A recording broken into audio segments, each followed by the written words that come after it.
let's tell you now that His Excellency President David Granger and Opposition Leader, the Honorable Bara Jagdeo, are slated to meet to consider 30 names as they continue the process of hammering out the list of nominees for the position of GCOM Chair. This comes as representatives from both sides met on Thursday for the third day of joint talks to work to narrow the list of nominees to 6. However, the sides were unsuccessful in its attempt to reach a consensus. Representatives of the coalition government and the parliamentary opposition met on July 11 to continue the search for a chairman of the Ghana Elections Commission.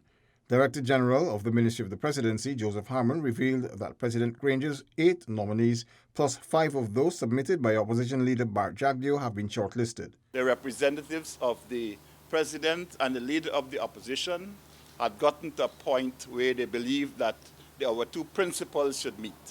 That is the president and the leader of the opposition, and that for their consideration will be the 13 names that have been shortlisted. Minister of Public Security, Kemrat Ramchitan, explained that the meeting was intended to narrow down the list of all names selected.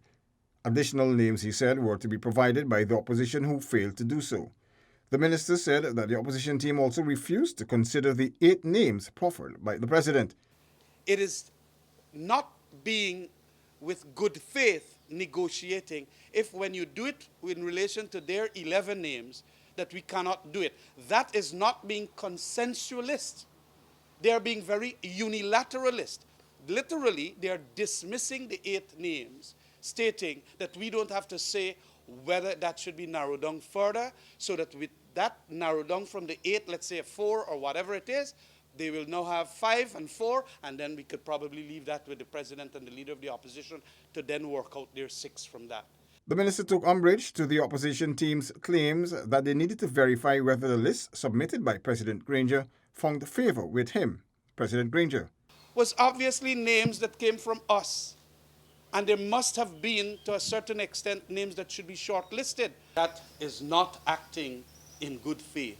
It is not acting like the consensualist approach that the leader, that the CCJ talk about. That's all I wish to say. President Granger and the opposition leader will meet next to determine the way forward. Paul McAdam for InfoHub.